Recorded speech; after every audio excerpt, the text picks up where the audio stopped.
Hey everybody, Marcos Villegas here with Angel Garcia. We're here in Los Angeles to kick off press conference to announce your son's fight against Robert the Ghost Guerrero, January 23rd on Fox. I like this fight because I know the style that Guerrero brings. I know the style that Danny brings. I think it's going to be a good fight for fans to watch. You looking at the fight and analyzing what Guerrero can bring, what do you make of this whole fight? Well, I think, like you said, it's going to be a good fight. I don't care what the people say. They can say whatever they want. I've seen worse.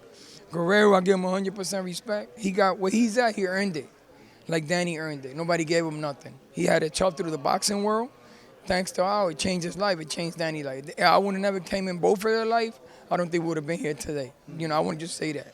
And then, the January 23rd, Danny's got to come in. He's got to come 100% Danny Garcia. And he's got to come in as a undefeated fighter he is, and prove to the world again that he's a welterweight champ. He's going to be a welterweight champion in the future, welterweight champion of the world in the future, because he's not champ yet.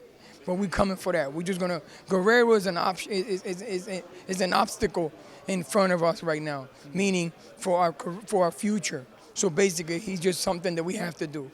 He's something that we had to fight him. So we're gonna fight Guerrero January 23rd, and then from there we're gonna take it. Whoever can get it. Whoever. Looking at He's not running. Who we gonna run for him? That's what we're here for. We're here to fight. I'm not trying to pick and scratch. The reason I don't call names out because when you call out names and then it doesn't happen, it makes you look like an idiot. You know what I mean? The people be like, well, he called him out, but then if the money ain't right, not only the money or the weight ain't right, there's always some drama, so it's always good to keep it humble and let the managers do their job.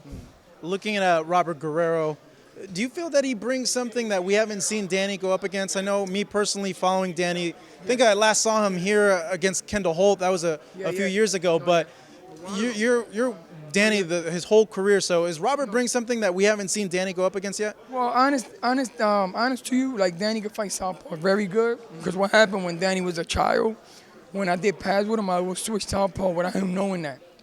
So when I did pads with him, I would be right-handed, but then I would change southpaw and I would do pads with him. So I got him immune to that. Yeah. So Danny fights southpaw very well. Because I know he fought, who was southpaw before?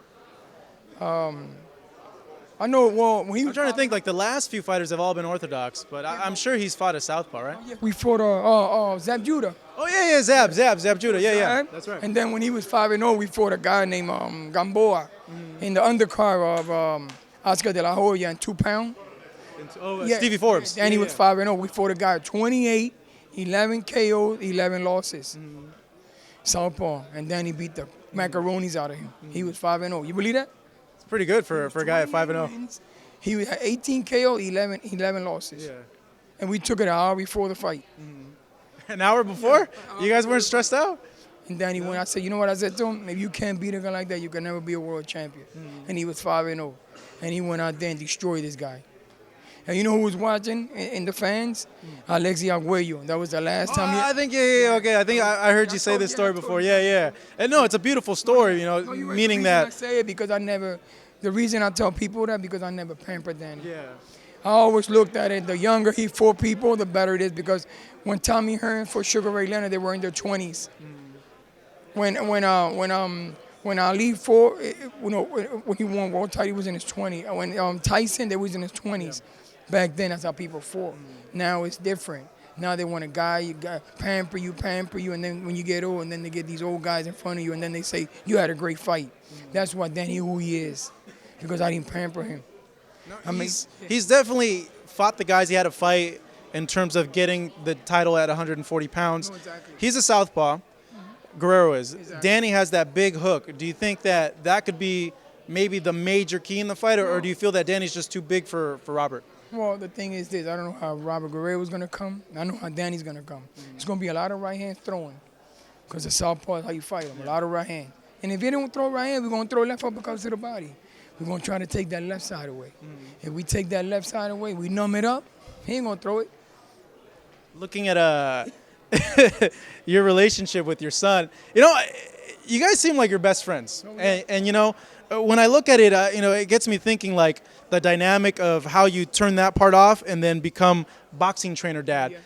Talk to me about that. Is that a difficult thing, or having a relationship like that with your son where you're seen as best friends? No, yeah, we are best friends. We hang together. We go everywhere together.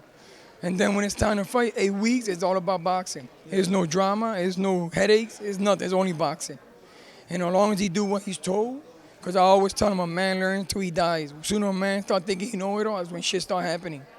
So I always tell him, because it's always going to be that, oh, well, I don't need to keep my hands up no more. No, yes, you need to keep your hands up. Because what happens to a lot of fighters, they forget the basic tools of boxing.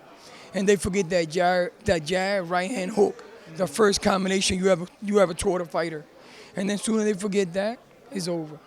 Was it hard for Danny having you as a dad in terms of you could you know what? be kind of intimidating, and I know you have daughters, so I'm like, how? Yeah, you know, honest to you, Yeah. I'm not proud of it, but I never beat him though. Yeah. I never beat Danny ever. All he had to do was give me what I asked him. Yeah. But yeah, he didn't have it easy, man. Like a lot of kids got it. I never beat him though. Yeah. All I did was discipline him, and I gave him knowledge. I talked to him a lot and gave him all the knowledge because it was free. All I could offer him was I was a hard worker, and all I could offer him was knowledge. It was free, and if he listened to me, I always told him, if you listen to me, then you will be successful. All you got to do is listen to me, what I'm telling you, and I'm glad he listened. Is it hard being a father of two daughters, they're coming into that age? And Yeah. I raised two boys. okay, I'm gonna tell you this. I would be scared to like say I was a 16-year-old, be like, oh, that's your dad. Like I don't know. No, for reals, man. No, you're right.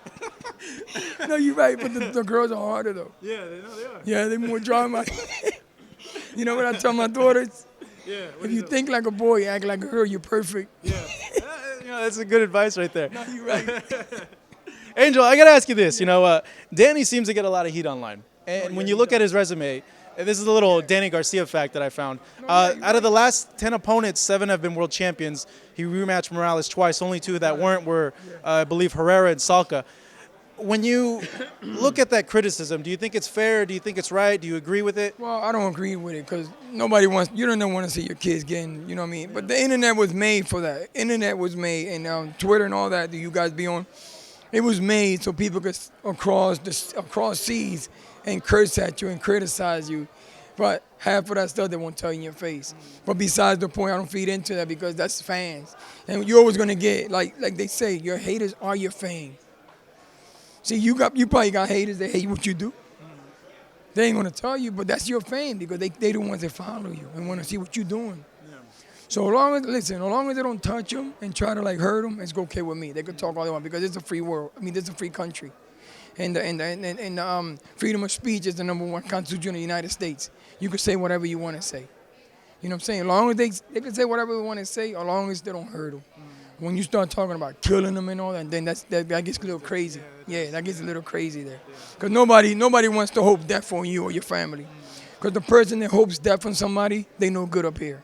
So after this fight, it's a good test. You got a guy that fought a lot of welterweights.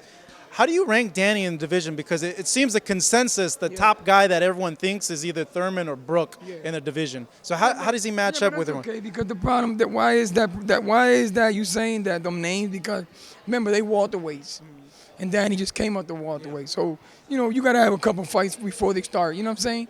So it don't matter because the ranking don't really do nothing. That's all politics. Yeah. That's all that is. It's just politics. It's just missing. It's like a million fighters can fight, but the only one makes it the ones they think is gonna make it. You could be a great fighter, and I could suck, and I probably make it, you don't make it. That's how life is. It's a weird little thing, it is.